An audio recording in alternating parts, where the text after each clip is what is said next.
پاکستان سمیت دنیا کے مختلف ممالک سے بڑی تعداد میں لوگ ہر سال روزگار کے لیے سعودی عرب آتے ہیں، جن کو غیر ملکی کارکنوں کے امور سے متعلق اہم محکمے اور ان کا دائرہ کار جاننا بہت ضروری ہوتا ہے۔ میں ہوں جاسرہ علی اور آپ سن رہے ہیں Urdu news pod cost.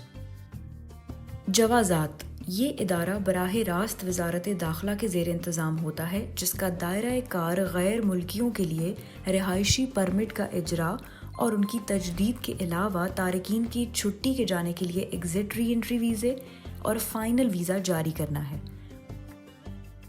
Immigration کا ادارہ محکمہ جوازات کا ذیلی ادارہ امیگریشن ہے، جن کے دفاتر ہوائی اڈوں، بری اور سمندری چوکیوں پر قائم ہیں، جہاں آنے والے مقامی اور غیر ملکیوں کی انٹری کی جاتی ہے۔ امیگریشن کے ادارے کا رابطہ محکمہ جوازات کے مرکزی کنٹرول روم سے ہوتا ہے، جہاں مملکت آنے والوں اور یہاں سے جانے والوں کا ڈیٹا ہر وقت موجود رہتا ہے۔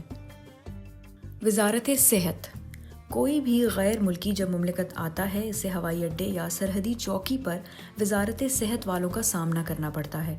حج سیزن میں اس ادارے کے اہلکار تمام ہوائی اڈوں پر متعین ہوتے ہیں۔ ایئرپورٹ پر مسافروں کو جہاز سے اترتے ہی اس ادارے کے اہلکار ان کی میڈیکل رپورٹس کا جائزہ لیتے ہیں۔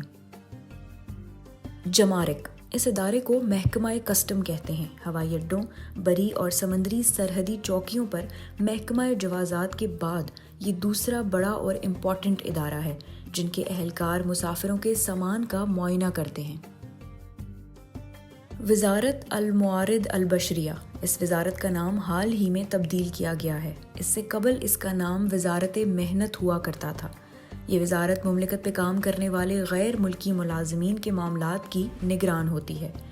مذکورہ وزارت کی جانب سے ورک پرمٹ بننے کے بعد کارکن کے اقامے کا اجراء کا دوسرا مرحلہ جوازات مکمل کرتا ہے۔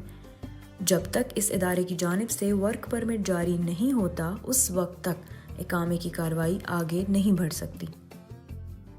لیبر آفس یہ اہم ادارہ ہے۔ یہاں آجر اور اجیر کے مابین ہونے والے کنفلکٹس اور اختلافات کو دور کیا جاتا ہے۔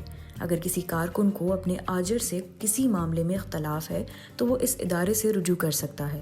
لیبر آفس براہ راست وزارت محنت کے ماتحت کام کرتا ہے۔ اس ادارے میں آنے والے مقدمات کا مطالعہ کر کے انہیں حل کرنے کی کوشش کی جاتی ہے۔ اگر وہاں حل نہ ہوں تو انہیں لیبر کورٹس میں بھیجا جاتا ہے۔ شرطہ پولیس کو کہا جاتا ہے۔ پولیس بھی براہ راست وزارت داخلہ کے ماتحت ہوتی ہے۔ ہوائی اڈوں اور بری اور سمندری چیک پوسٹوں پر ہر ملک کی طرح پولیس کا بھی ذیلی ادارہ ہوتا ہے۔ امن و امان برقرار رکھنا پولیس کی بنیادی ذمہ داری ہے، جبکہ کسی بھی مشکل میں پولیس سے مدد طلب کی جا سکتی ہے۔ دفاع المدنی یہ ادارہ شہری دفاع کا ہے، جسے عربی میں دفاع المدنی کہا جاتا ہے۔ کسی بھی ہنگامی حالت میں لوگوں کو امداد فراہم کرنا اس ادارے کا بنیادی کام ہے۔ دفاع المدنی کے اندر فائر بریگیڈ کا بھی ذیلی ادارہ موجود ہے۔ اس کے علاوہ قدرتی آفات میں امداد فراہم کرنے کے لیے بھی دفاع المدنی میں خصوصی یونٹس قائم کیے گئے ہیں۔